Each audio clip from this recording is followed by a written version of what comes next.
I just need somewhere safe. I really don't think I can just be home alone while someone is after me.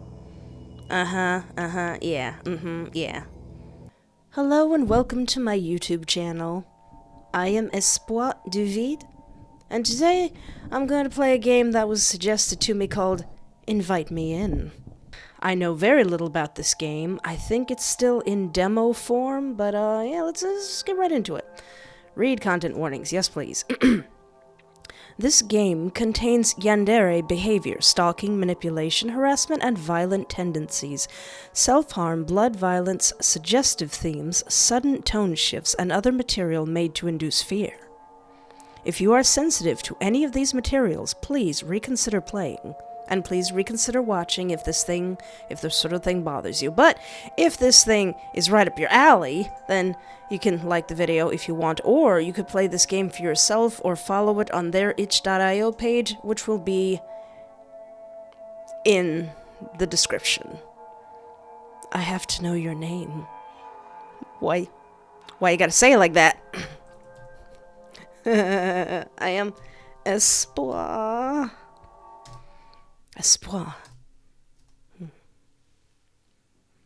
As the sun finally sets, the lengthening shadows all begin to bleed together until everything is covered in darkness. My path is only illuminated by the occasional streetlight, and I start to become nervous again, like something bad is about to happen if not treaded with caution. Well, that's why you walk down the street with some pepper spray. I start picking up my pace as I get closer to home. I didn't plan to be out for so long, especially not at night, all by myself. The grocery store bag clutched tightly in my hands seemed much heavier, even though it only carries the sole jug of milk that I desperately needed before leaving the house earlier. I gotta get the bread and milk.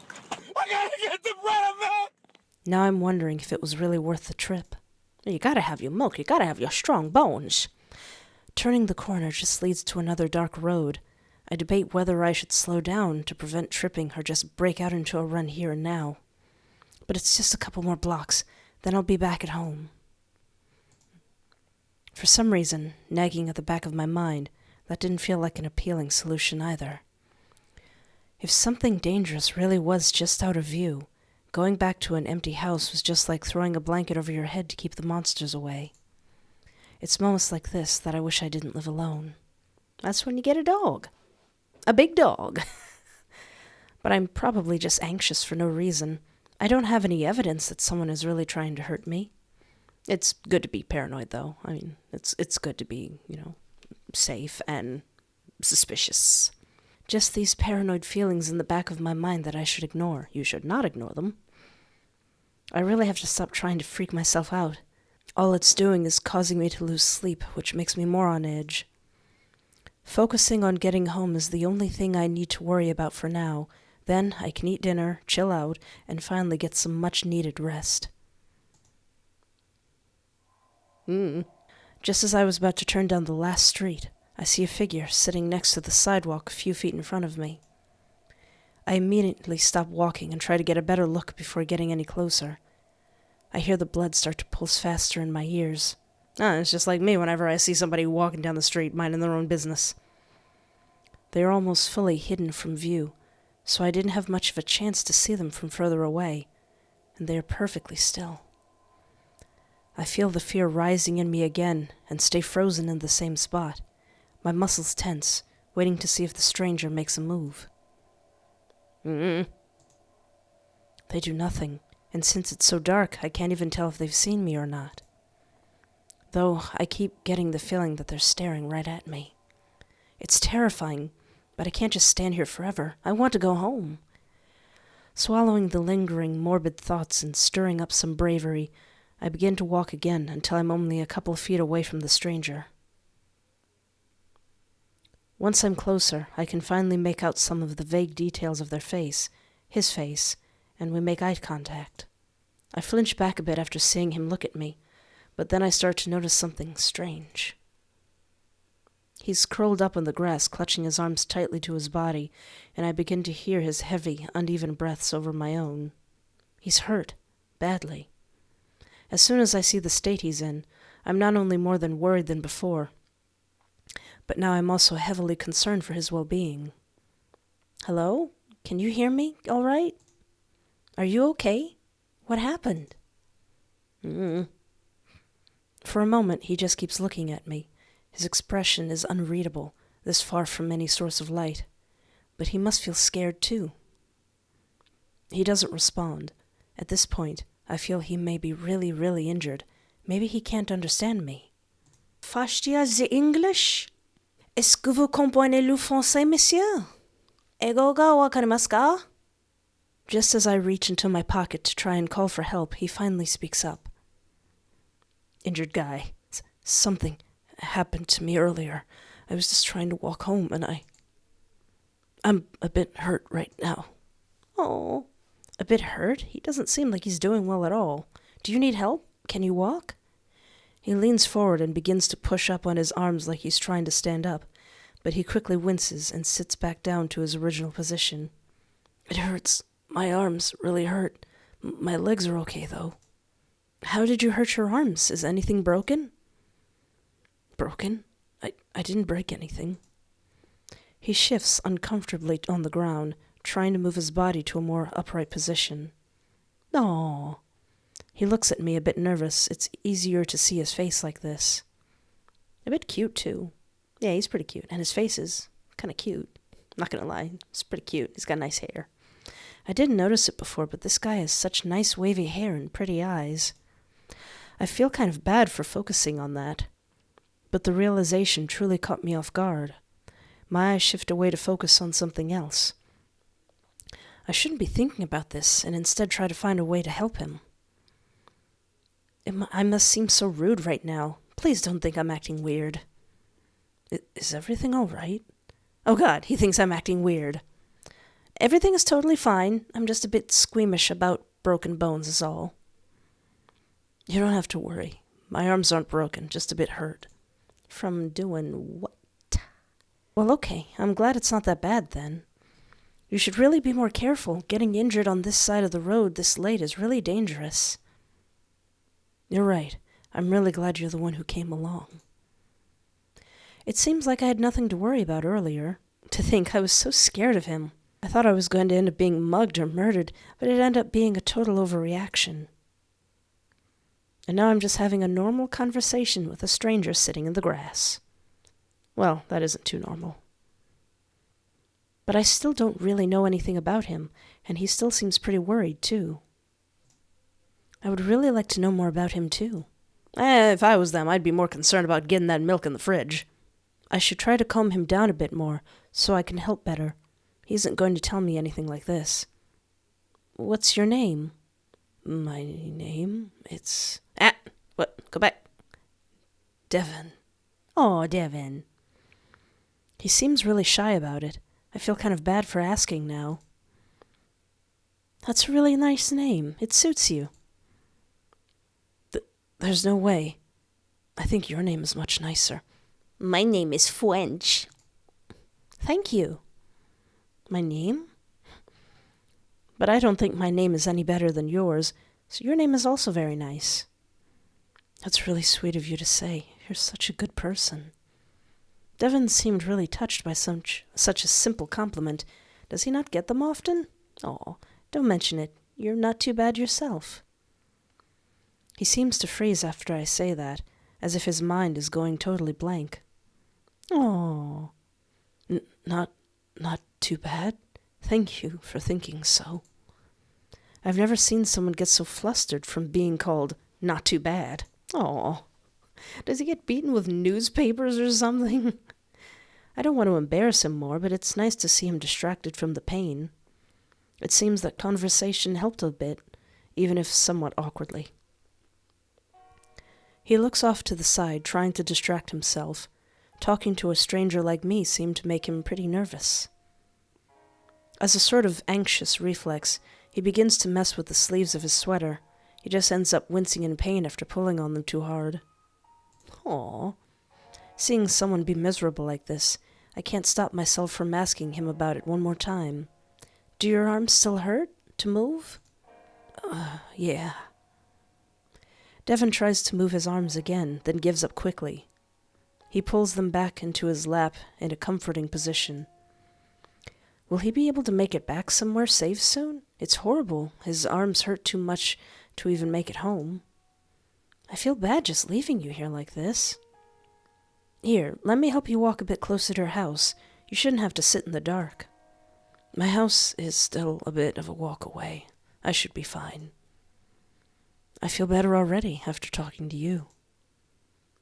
It seems I may have been a bit too worried after all. At least let me walk you to a bench nearby to rest. It's better for you than just sitting on the ground. Yeah, it is. You'll help me?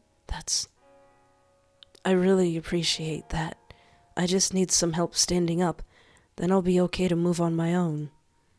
Helping him out seemed like an easy enough offer, but actually finding a good way to lift him up gracefully was a harder task than I guessed.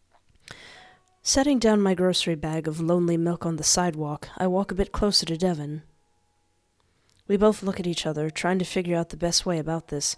I want to lift him up without hurting him or making him uncomfortable. Yeah, I guess you can't just grab him by the arms, just yank him up. Eventually, he moves his legs until they're bent under him, almost in a kneeling position. Then I move beside him, wrapping my arms around his torso. That's a good idea. As I increase the pressure on my hold of him, his breathing becomes even more labored and unsteady. His body becomes incredibly tense despite how carefully I try to lift. Are you okay? I'm trying not to touch your arms too much, but let me know if anything hurts. It doesn't really hurt that bad. I can barely feel it. Oh. Feeling a bit more reassured after knowing he's okay, I gave one final lift until he's up on his feet. We did it! Is there anything else I can do to help? Oh. I'm here if you need any. Before I can even finish what I was about to say, Devon begins to wobble over after trying to stand on his own. I quickly reach back over to hold him steady, and he ends up leaning back into my arms, clutching my shoulders to keep from falling. Oh, what happened? Are you okay? You probably got dizzy. Yeah, I'm okay. You are not okay, Devon. Are you sure? I can call someone for you or get you a ride to a clinic if something's wrong. I think it's just my blood pressure after sitting there too long. I'm fine, honestly, fine. Do you think you can try walking on your own, or is that too much? I think I need a bit more time before walking on my own. I can just sit back down if it's too much trouble for you. It's not too much trouble at all. If you're okay with it, you can lean on me while we walk to the bench. I don't know how much you feel like moving right now. If I have your support, I'll be okay to move. Okay. I'll try to walk slowly and not put too much strain on you again. We move in a side-by-side position where his arm is over my shoulder as I wrap my arm around his back. The walk continues at a steady pace as we get halfway down the street. I feel Devon's breathing as he pushes against me for stability. It seems still to be quick and heavy. Aw. Either he's a really good actor or he's hurt bad. His body also feels cold and damp. Just how long had he been there by himself? Is he really okay? I look over to glance at Devon's face, which is completely pale with a small smile creeping onto his lips. The image is almost frightening with the state he's in. Like he doesn't even know how bad his condition is. No, like he doesn't even care. Oh, he's still pretty cute, though. He notices me staring, and his unreadable gaze meets mine in an instant. It feels he can read every thought and intention running through my mind. Suddenly, his eyes soften as his grin turns more friendly, but the off-putting paleness is still there. You're really too kind to me, even helping me walk. For a second, I feel I can't move. I can hardly breathe while looking at him directly. As I said, no trouble. No trouble at all. I have to force myself to turn away from him and continue to focus on walking. Are you still carrying the milk? But I can still feel him right next to me as my heart hammers faster in my chest. I pray he doesn't notice. Maybe I'm just imagining it. Maybe it's because we've met in such a weird situation, but he looks at me differently than anyone else I've ever met. and I wonder if it's really such a bad thing. I strengthen my resolve and begin to push forward again. We finally get to the end of the street and turn the last corner. The bench is just a few feet away. Here we are. You should be able to rest right over there. I gently pull him over until he's able to safely sit down on his own. He seems a bit shaken up still, but he's much better off on a clean bench near a streetlight than on the ground in the dark. Oh yeah, it's much better off. Thank you for taking me all the way here. It was so considerate of you. Even though Devon says that, he doesn't look relieved at all. I feel a bit guilty ending it like this, but just how much more can I really do? Heck, he didn't even want me to do this much. I'm glad I could help. I really hope you feel better soon. It was nice to meet you, Devon. Just as I was about to walk away, his hand suddenly grabs mine. Let go of me! Did you need something else? Are you all right? Did you need something else? I have to head home soon, but is everything okay? I look down at our hands as he slowly lets go of mine. I guess he grabbed my hand without thinking because he quickly places his hand back in his lap nervously. Sorry, I just thought you should know. Your grocery bag. My grocery bag? You left your grocery bag behind earlier. It's still on the sidewalk. Oh, snap, my milk! My milk! I gotta get the bread and milk. I looked down at my empty hands and realized that yes, I did leave my milk behind. Dang it! I had nearly gone home without the one thing I came outside for. I guess it's really easy to forget stuff after the eventful evening I just had, but I still feel a bit silly. Wow, I really did forget all about it. Thanks for reminding me, Devon. I'm gonna go run back and grab it now. I'll see you on my way back. Don't you die on me, and don't you follow me either. Before he has much of a chance to answer, I start running the street corner we just came from. I make a turn and begin walking back down the previous road where I left my milk. I really am glad that Devon said something because I would have felt so ridiculous once I got home. It was the only reason I came out here and went through this wild evening after all. Milk! It only takes me a few seconds to find the lonely bag sitting on the sidewalk. The time makes me realize just how slow we were walking before. A distance that felt like it took ages to traverse was really just a short jog. I quickly glance over the milk to make sure it's still in good condition, and the jug looks perfectly fine. That's a lot of milk, goodness. That's a big thing of milk. There's like half a cow in there. It was only out here by itself for a minute, but better to check than drink bad milk. I scoop up the bag into my arms and start heading back. I really should say bye to Devon before heading home and check on him one last time. Oh. I ran back to the bench and see him sitting there just as I left him. Well, something seems a bit off. He seems just as unwell as ever. In fact, he's not even looking at me now. He needs some milk. He needs some milk. Is he ready for me to just leave now, or does he even know I'm here? I step a bit closer, so I'm right in front of him. I try to duck down to get one last look at his face. Well, I got my milk, so I guess I'll be heading back home now. As I said before, it was nice to meet you. Get home safe, all right? Just as I'm about to leave, I finally notice the dark stains forming all over his sleeves and onto the rest of his clothes. Oh. Earlier they were small enough that could be mistaken for shadows, especially on the dim light, but now it seems much more obvious. Is that blood? Now it's impossible to ignore it. The panic hit me like an anvil as I feel my heart drop. I looked down at the arm I had used to help support his body when we were walking over here. There was a smudge of crimson streaked across my hand that I didn't see earlier. He was bleeding. He was bleeding so much. It didn't seem possible. How did I not notice how bad it was? There was blood dripping down his hands now. Did I make it worse? Did I hurt him while carrying him here? No, I didn't mean to hurt him. Will he be all right? I lifted Devon's shoulders to look at his face. His eyes seem hazy, like he might pass out soon. You need to get to the hospital immediately. I'll call an ambulance. Why didn't you tell me you were bleeding this much? What happened to you? It's just a little bit of blood. A bit of blood? That seems like more than a bit. Is it really that bad? Are you worried about me? Yeah. Yes, now just show me how you got injured. I walk closer and try to reach over to grab his hand. Suddenly, Devon moves up from the bench and stands in front of me. Espoir, please, just listen to me.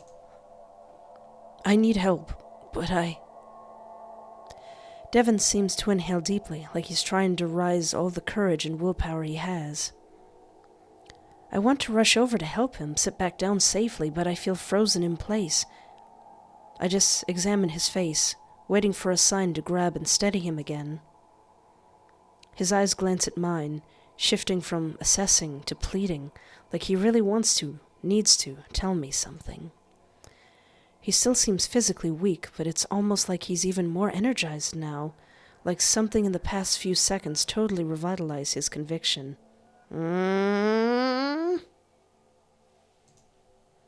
We both wait as he finally gets his bearings. Will you please hear me out? Yeah, I'll listen. As I'm dialing 911? Yeah, go ahead. Yeah, what is it? What do you need? Devon steps a bit more into the light and raises his arms halfway into the air.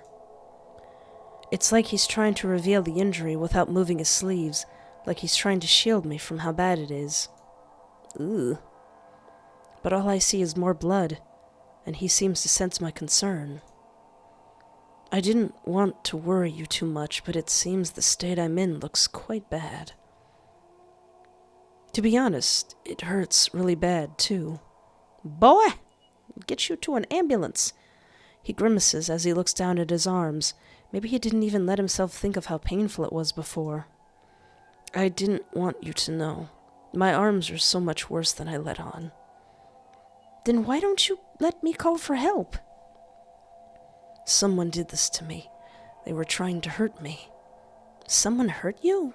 Who? Devon looks at me with a pained expression. Then he stares at his arms again, looking at the stains forming along his sleeves. A stalker. A stalker? What, are you being serious right now? I feel my blood begin to run cold. Out of all things, a stalker. It's true. I didn't really know what was happening until it was too late. Are you foreshadowing something? Next thing I know, I'm on the side of the street and bleeding. My arms hurt so much, but I couldn't move. I was afraid I was going to be found again and killed. But then you found me instead, and I felt safe. I hope you understand, but I really can't go to the hospital like this. Why can't you? I think you can go to the hospital. I can tell my attacker would know that's where I'd need to go, and they'd try to find me there. Yeah. So I'm too afraid. Just the thought of it happening.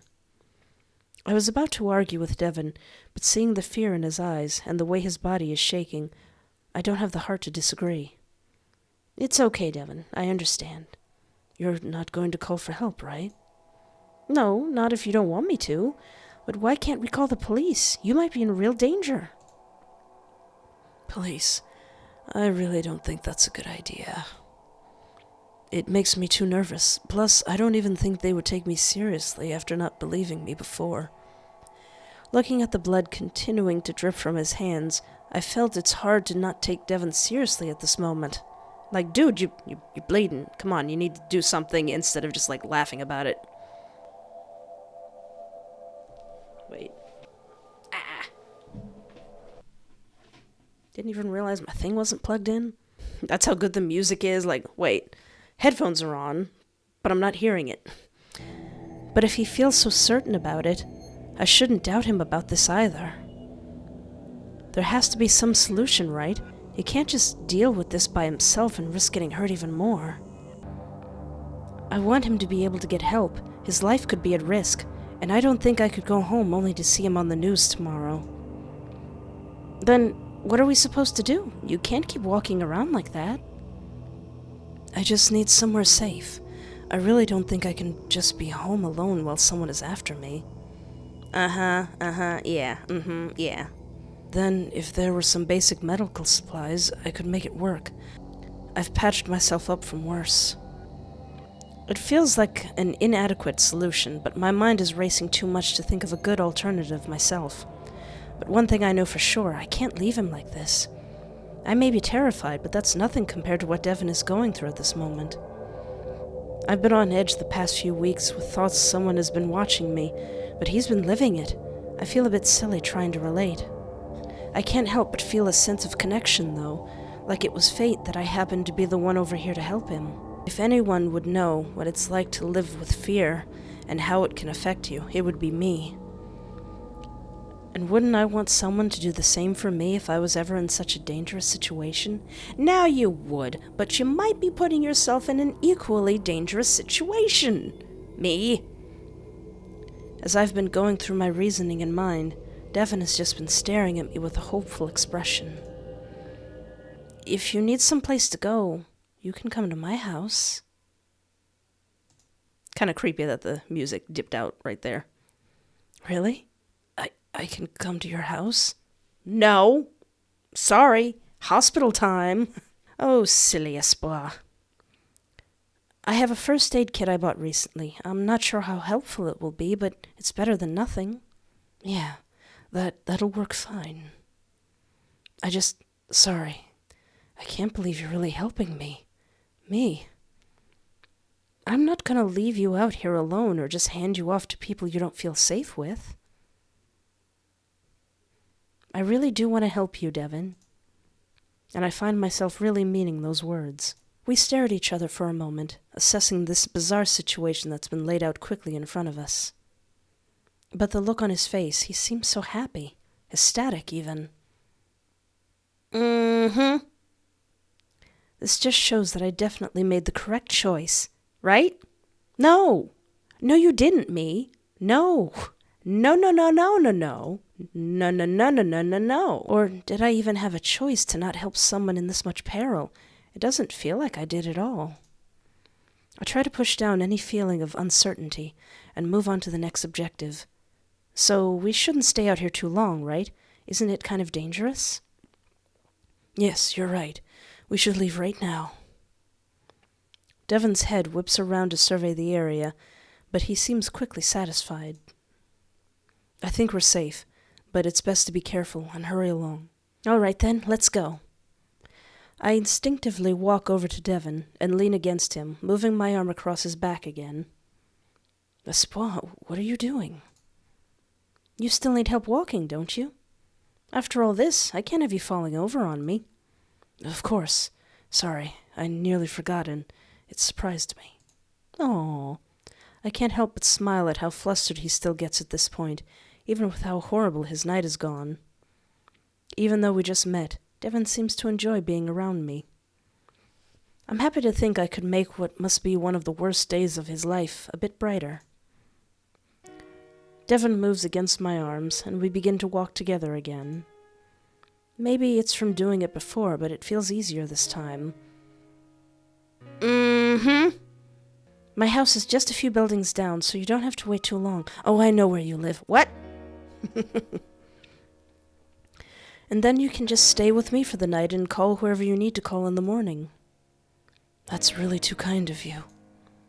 I don't deserve it, but at the same time, I can't reject the offer. Don't feel bad for it. I really do want to help you. Is there a reason why you want to help me? Or are you just the type of person who would help anyone? Devon's face looks a bit upset when he says this. Does he think I have weird motives? Yes. Actually, no. No, I would help. If it's within my power, if I can do it and it doesn't take too much time or energy, I would help someone. It costs literally nothing sometimes, most of the times. As long as you're not inviting a stalker into your house, you know. I'm not really sure. I just think if I were in your shoes, I'd want someone to look out for me like this. I bet there's someone who would do anything for you. Mm-hmm. The strange compliment makes my heart thump quicker in my chest. I try to ignore it, but it's soon all I hear.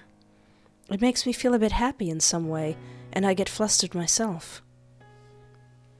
To distract myself from the noise in my own head, I look out into the darkness, trying to search for any stalking figures. I make sure we aren't being followed, and there doesn't seem to be another soul in sight. For the past few weeks, I've constantly been seeing moving shadows and feeling eyes on the back of my head. But for the first time in a while, I don't feel anything at all. I feel safer. And as I finally see the front door of my house in view, I think the rest of this wild night is going to actually be okay. What? Oh, okay. You have reached the end of the demo. Thank you, Espoir, for playing Invite Me In. Continue the game and see how the rest of the night unfolds later this year. The arts above give a clue to the path which you are headed on. Oh, okay. That's nice. I like that. That's pretty. Phew. Thankfully, that did not escalate quickly. But, yeah, this is still in demo form. When it updates a little bit more, I will play it again. In case I miss it when it updates, feel free to, send me a comment or just throw a piece of paper at me or something, I don't know. But that was Invite Me In. You can feel free to play it for yourself. And, yeah, there are a few other choices you can try out. So far, I really like it. And I'm kind of glad that we don't know exactly what's up. Thank you for hanging out with me. Have a great night. Take care of yourself. And remember, there's always hope.